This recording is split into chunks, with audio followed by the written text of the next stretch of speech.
अस्सलाम अलैकुम, खुश आमदीद। हजरत यूसुफ अलैहि सलाम के ख्वाब का सफर मिस्र की बादशाहत तक। हजरत यूसुफ अलैहि सलाम हजरत याकूब अलैहि सलाम के फर्जंद थे।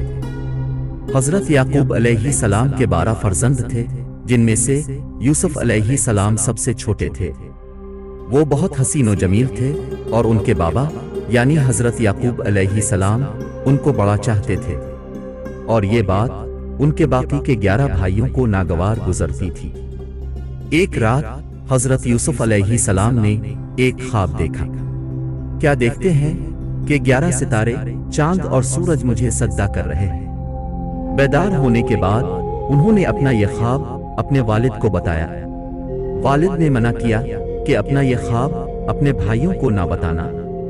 एक दिन हजरत यूसुफ अलैहि सलाम के भाइयों ने मिलकर मशवरा किया कि हमारे अब्बा जान हमारे छोटे भाई को बहुत चाहते हैं और हमको इतना नहीं चाहते, लिहाजा यूसुफ को जान से मार दिया जाए।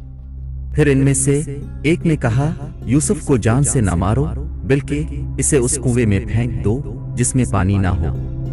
फिर सब के सब इस बात पर मुत्तफिक हुए कि ऐसा ही करते हैं। सब भाई अपने वालिद हजरत याकूब अलैहि सलाम के पास आए और उनसे कहा, आप यूसुफ को हमारे साथ खेलने की इजाजत दे दें। हजरत याकूब अलैहि सलाम ने कहा, मुझे डर है कि तुम खेलने में मसरूफ रहोगे और यूसुफ छोटा है, उसको कुछ हो न जाए। भाइयों ने कहा, हम सब भाई बहुत ताकतवर हैं, आप परेशान ना हो, हम अपने भाई का बहुत ख्याल रखेंगे। आखिर बाप ने हजरत यूसुफ अलैहि सलाम को भाइयों के साथ खेलने की इजाजत दे दी। भाइयों ने हजरत यूसुफ अलैहि सलाम को ले जाकर एक कुएं में फेंक दिया और रात के वक्त रोते हुए घर वापस आए और कहा, अब्बा जान, हम आपस में दौड़ लगा रहे थे और यूसुफ हमारे सामान के पास बैठा था, मगर एक भेड़िया आया और हमारे भाई को खा गया। सबूत के तौर पर उन्होंने कमीज पर खून लगाया हुआ था, वो कमीज अपने वालिद को दिखाई। हजरत याकूब अलैहि सलाम ने सब्र किया और खामोश हो गए, मगर बेटे की जुदाई में हर वक्त रोते रहते थे। यहाँ जिस कुएं में हजरत यूसुफ अलैहि सलाम को फेंका था, वहां करीब ही एक काफिला आया।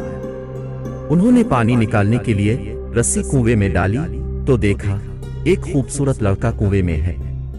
काफिले ने हजरत यूसुफ अलैहि सलाम को कुएं से बाहर निकाला और उनको अपने साथ मिस्र ले गए। मिस्र पहुंचकर मिस्र के बादशाह को बहुत ही कम कीमत में बेच दिया। बादशाह ने हजरत यूसुफ अलैहि सलाम को अपनी बीवी जुलेखा को दे दिया और कहा, इसे पालो, हो सकता है हम उसे अपना बेटा बना ले। वक्त गुजरता गया और यूसुफ अलैहि सलाम जवान हो गए। उनकी खूबसूरती, वजाहत और अक्लमंदी और बढ़ गई, और जुलेखा अजीज ए मिस्र की बीवी हजरत यूसुफ अलैहि सलाम पर आशिक हो गई। उनको उनके नफ्स की जानिब से फिसलाने लगी। बहुत बार जुलेखा ने कोशिश की, मगर हर बार नाकाम हो गई। एक रोज उसने हजरत यूसुफ अलैहि सलाम को कमरे में बुलाया और कमरे के सारे दरवाजे बंद कर दिए।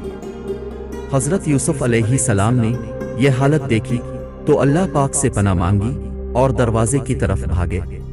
जुलेखा ने हजरत यूसुफ अलैहि सलाम की कमीज को पीछे से पकड़ लिया, मगर कमीज फट गई और जुलेखा आप अलैहि सलाम को काबू करने में नाकाम हो गई। हजरत यूसुफ अलैहि सलाम जैसे जैसे दरवाजों की जानिब बढ़ते गए, वैसे वैसे खुदा के हुक्म से दरवाजों के ताले खुद ब खुद टूटते गए और दरवाजे खुलते गए। उस वक्त जुलेखा का शौहर अजीज ए मिस्र दरवाजे पर आ गया और जुलेखा ने जैसे ही अपने शौहर को देखा तो उल्टा हजरत यूसुफ अलैहि सलाम पर इल्जाम लगाने लगी और कहा, ये शख्स आपकी बीवी की बेआबरू करना चाहता था, इसलिए इसको सख्त से सख्त सजा दी जाए।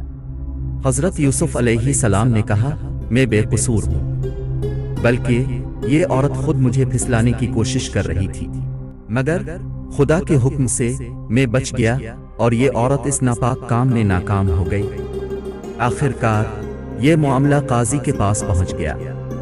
काजी ने हजरत यूसुफ अलैहि सलाम के बेकसूर होने पर गवाह तलब किया। हजरत यूसुफ अलैहिस्सलाम ने अजीज मिस्र के खानदान में एक नन्हे बच्चे की तरफ इशारा किया और कहा कि ये उस वक्त वहां मौजूद था, ये सच्ची गवाही देगा। काजी ने कहा, ये बच्चा बहुत छोटा है, ये बोल नहीं सकता, तो ये आपकी गवाही कैसे दे सकता है? हजरत यूसुफ अलैहिस्सलाम ने कहा, खुदा के हुक्म से यही मेरे बेकसूर होने की गवाही देगा। उधर आप अलैहिस्सलाम ने इतना कहा और उधर उस बच्चे ने बोलना शुरू किया कि अगर कमीज आगे से फटी हुई है तो यूसुफ मुजरिम है, और अगर कमीज पीछे से फटी हुई है तो यूसुफ सच्चा है और जुलेखा झूठी और मुजरिम है। काजी ने हजरत यूसुफ अलैहिस्सलाम की कमीज देखी जो पीछे से फटी हुई थी। अजीज मिस्र ने हजरत यूसुफ अलैहिस्सलाम से कहा, आप इस बात को जाने दो, और जुलेखा से कहा, तुम मुआफी मांगो, क्योंकि सबूत तुम्हारे खिलाफ है और तुम ही कसूरवार साबित हुई हो। इस वाक़ये की खबर पूरे मिस्र में फैल गई और सारी औरतें आपस में बातें करने लगी कि जुलेखा अपने गुलाम पर आशिक हो गई है। ये बातें जब जुलेखा तक पहुंची तो उसे अपनी बदनामी का ख्याल आया। फिर उसने एक तरकीब सोची, वो ये कि उसने मिस्र की सारी औरतों की दावत की और उन सबको एक एक छुरी और एक एक फल दे दिया, और उसी वक्त हजरत यूसुफ अलैहिस्सलाम को वहां ले आई। औरतों ने जब हजरत यूसुफ अलैहिस्सलाम का हुस्न व जमाल देखा तो वो सब उनकी खूबसूरती की वजह से अपना होश व हवास खो बैठी और छुरियों से फल के जगह अपनी उंगलियों को काट दिया और बा आवाज बुलंद कहने लगी कि वाकई ये कोई इंसान नहीं बल्कि एक फरिश्ता है। उसके बाद जुलेखा ने इन औरतों से कहा, जान लो ये वही शख्स है जिसके लिए तुम सब मुझे मलामत करती हो, मगर मैं इससे हकीकत में मोहब्बत करती हूँ और उसने मेरी मोहब्बत को ठुकराया है और मैं इसका बदला इससे जरूर लूंगी, मैं इसको कैद करवा दूंगी। नाजरीन, इस सीरीज का अगला हिस्सा अगली वीडियो में बहुत जल्द आने वाला है। उसमें हम जानेंगे कि क्या जुलेखा हजरत यूसुफ अलैहिस्सलाम को कैद करवाती है या नहीं। देखना ना भूलें। शुक्रिया दोस्तों, अगर आपको हमारी ये वीडियो पसंद आई हो तो लाइक, कमेंट और दोस्तों के साथ शेयर करके सब्सक्राइब कीजिएगा। अल्लाह हाफिज।